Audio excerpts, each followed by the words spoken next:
هاي حبايبي، عاملين ايه؟ وحشتوني قوي. عايزين النهارده نتكلم عن موضوع مهم جدا مع المامز، وهيفرق جدا في التعامل مع الطفل. تفتكروا اسلوب الكتاب وشكله والوانه والطريقه بتاعته هتفرق مع الطفل ولا لا؟ بس قبل ما نبدا الفيديو نتكلم في اي حاجه، اوعوا تنسوا تعملوا لايك وسبسكرايب للقناه عشان يوصلكم كل جديد. انا هنا حبيت استعرض معاكم مجموعه من الكتب اللي انا جبتها لاولادي. انا عندي طفلتين في سن ابتدائي وسن البيبي كلاس والكي جي وكده. فانا جبت مجموعه من الكتب، عايزه استعرض معاكم ايه المزايا وايه العيوب فيها عشان نستفيد من بعض ونعرف نقول ايه اللي ممكن يفيد الطفل ويزود مهاراته، وايه اللي ممكن الطفل يتعقد منه وما يحبش المذاكره اصلا. معانا هنا اول كتاب هنشوفه مع بعض بتاع انجلش ستودنت بوك، ده بتاع كيدز جيم. الكتاب ده كويس ومبسط وحلو، بياخد كل ليدر ويحاول يعرف الطفل على الوردز بتاعته، وبعدين بيعود الطفل على الكتابة عليه من خلال تريس اند رايت واون دوت، وبيبقى فيه صور شكلها لطيف الأطفال بتحبها وملونة، والكتابة الورقة بتاعته كويسة ومستواها حلو وجودتها حلو. والطفل بيحب على فكرة المساحة تبقى واسعة، ويحس ان عينه مرتاحة. يعني كل بصوا لو تلاحظوا المسافات بعيدة، مش كل حاجة متلزقة وعينه مش مرتاحة. وطبعا هو هنا في اخر الكتاب عامل مجموعة من الفوكابلري بقى، بعد ما هو بقى عنده يعني شوية كلمات بتعوديه عليها طول ما انتوا بتذاكروا، فيقدر يعمل ماتشنج الكلمة بالصورة. نيجي هنا بقى في للكتاب بتاع الاكتيفيتي، بيبقى يعني موجود معاك كتاب بيبدأ يعود الطفل بقى على الماتشنج، على مثلا الكومبليت. عندنا هنا بقى كتاب تاتا قطر الندى ليفل 1 انجلش بري سكول، حتى هو مكتوب عليه كده.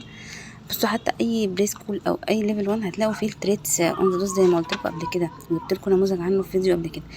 بيبدا بقى مثلا يعود الطفل ان هو يوصل من حاجه لحاجه، وهو هنا زي ما انتم شايفين هو عرض الليدر A وليدر B، وبرده بيجيب نظام الكلمات بشكل بسيط، وان الطفل يحط مثلا سيركل على الحرف بعد طبعا ما يبدا يتدرب ويعرف شكله.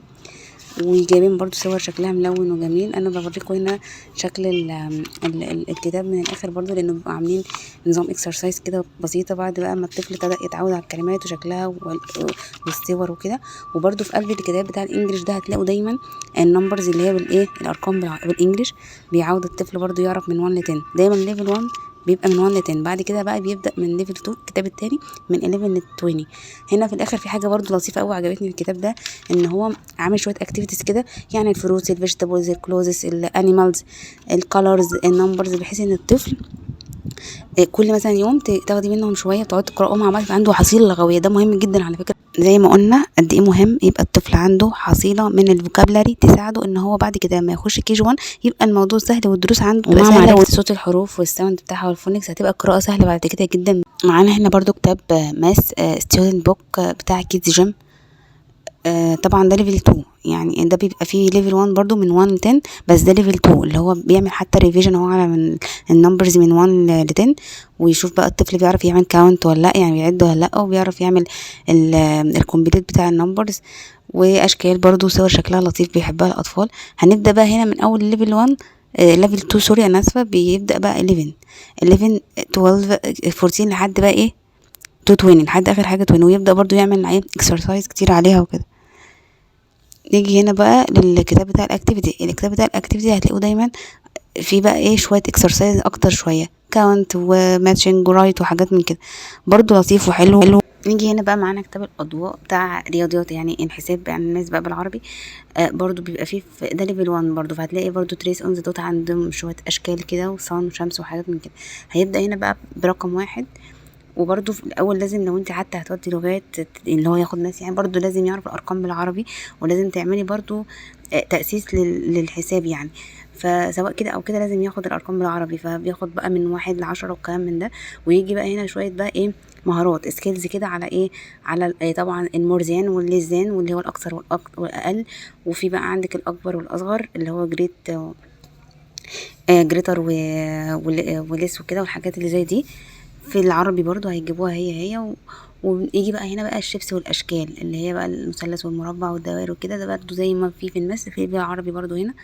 وبيعود دايما الطفل في الكتب بتاعه الرياضه او الحساب والماس على الكالرز والشيبس، يعني الاشكال والالوان، يبدا يعرفهم الاشكال الهندسيه والالوان، ومع التكرار بقى الطفل يبدا ايه يحفظهم، يبقى عارف يميزهم يعني الاشكال. في بقى شويه اكسرسايز كتير حلوه في كتاب الاضواء صراحه، وانا عاجبني قوي بصراحه الفينيشنج بتاعتهم، ومستخدمين كلرز جميله قوي. وعين الطفل مرتاحة، يعني حتى وانتي بتديله مبسوط، يعني حتى شكل في اطفال ورسومات بقى جميلة الاطفال بيحبها، فواكه وحيوانات وحاجات زي كده، واطفال بيحبوا الالوان عامة.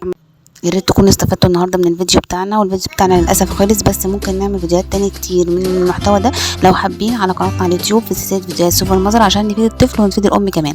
وما تنسوش تعملوا سبسكرايب للقناه عشان يوصلكوا كل جديد.